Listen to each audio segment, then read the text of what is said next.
खुलताबाद तालुक्यात सप्टेंबर महिन्यात झालेल्या अतिवृष्टीमुळे मोठ्या प्रमाणावर शेतीचे नुकसान झाले असून शेतकऱ्यांचे मोठ्या प्रमाणात नुकसान झाले आहे।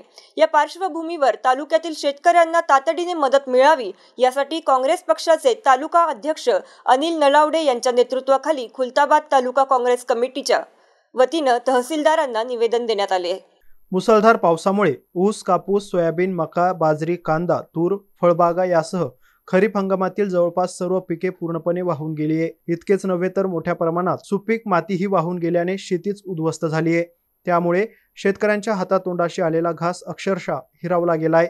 शेतकऱ्यांना हमीभाव मिळत नाही, कर्जमाफी मिळत नाही, पीक विमा मिळत नाही, अशा दुहेरी तणावाखाली असतानाच अतिवृष्टीने उरले सुरले असेही पीक नेस्तनाबूत केले आहे। यामुळे शेतकरी बांधव अत्यंत हवालदिल झालाय। तरी देखील शासन आणि प्रशासन पंचनामे करण्यासाठी वेळकाढूपणा करत असल्याचा आरोप यावेळी करण्यात आलाय।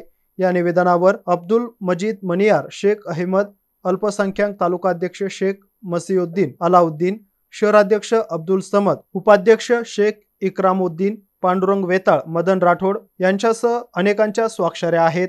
अभिषेक ठेंगडे, MC न्यूज, खुलताबाद, छत्रपती संभाजीनगर।